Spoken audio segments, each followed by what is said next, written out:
Jesus said, everyone who drinks of this water will thirst again, but whoever drinks of the water that I will give him shall never thirst, but the water that I will give him will become in him a well of water springing up to eternal life.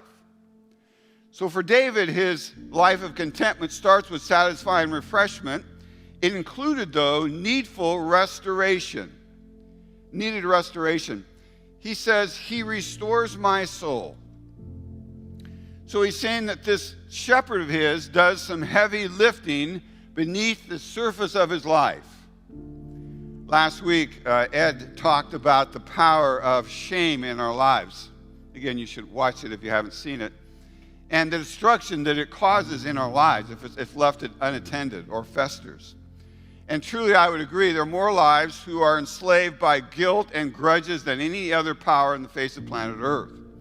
David, though, says he experienced the broken depths of his soul being healed and reintegrated into life in union with God, an eternal kind of life. And that provided him a deep sense of contentment. So he felt refreshed in the midst of duty. He felt restored in the heat of battle. God, we would say today, in maybe psychological terms, we'd say God led David into a life of margin. And so like Jesus, real life brought him opportunity, not interruption. Think about how you and I handle real life on a daily basis. Are those things that happen in our life viewed as opportunities to reflect the glory of God, or do they reflect an interruption in accomplishing your will?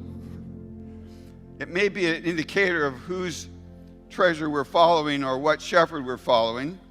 But the truth is, his soul was restored, and so he was empowered to live abundantly.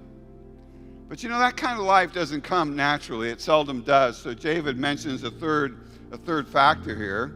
He talks about gentle restraint. Gentle restraint.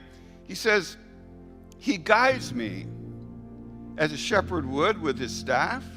He guides me in the paths of righteousness, not earthly prosperity, but righteousness for his name's sake. Why does he do that? Well, the good shepherd knows that the pursuit of mere temporal happiness ultimately leads to vanity, not fulfillment.